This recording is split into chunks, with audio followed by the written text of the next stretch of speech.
केरल की राजनीति में आज एक ऐसा बयान आया है जिसने सिर्फ सियासी गलियारों में ही नहीं बल्कि पूरे देश में हलचल मचा दी है।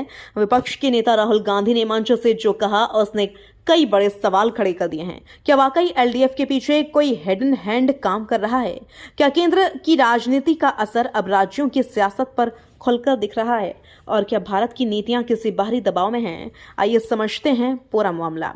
केरल के अलपुझा में एक जनसभा को संबोधित करते हुए राहुल गांधी ने विपक्ष और केंद्र सरकार पर जोरदार हमला बोला। उन्होंने मंचों से कहा कि एलडीएफ यानी लेफ्ट डेमोक्रेटिक फ्रंट अब अपने मूल विचारों से भटक चुकी है।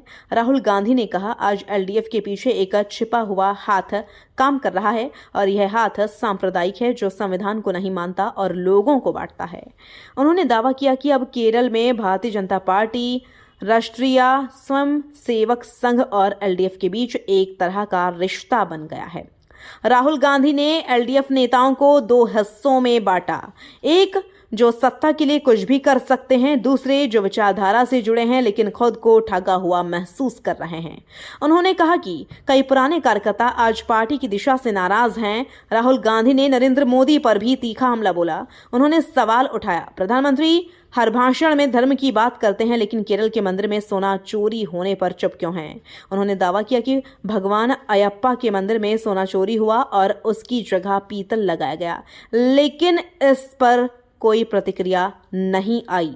राहुल गांधी ने कहा कि जब नेता लंबे समय तक सत्ता में रहते हैं तो उनमें एक बीमारी आ जाती है। उन्हें लगता है कि सत्ता जनता से नहीं खुद से आती है और यहीं से अहंकार शुरू होता है। उन्होंने कहा कि यही कारण है कि नेता जनता से दूर हो जाते हैं। राहुल गांधी ने केरल सरकार पर कई गंभीर आरोप लगाए।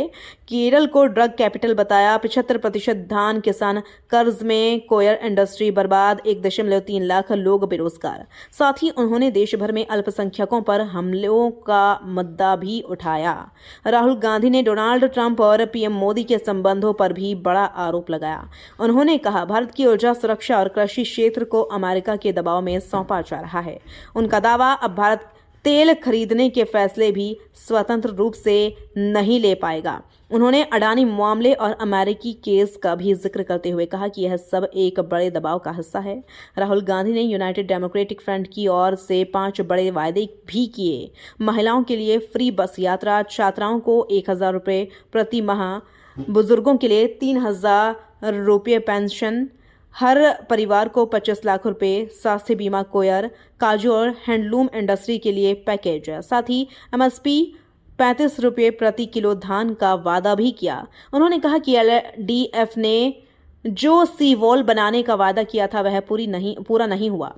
हम सी वॉल बनाकर दिखाएंगे। तो क्या केरल की राजनीति में वाकई कोई हिडन हैंड काम कर रहा है? क्या केंद्र और राज्य की सियासत के बीच नई लाइन खींच रही है? और क्या ये चुनाव सिर्फ सरकार बदलने का नहीं बल्कि विचारधारा की लड़ाई बनने जा रहा है?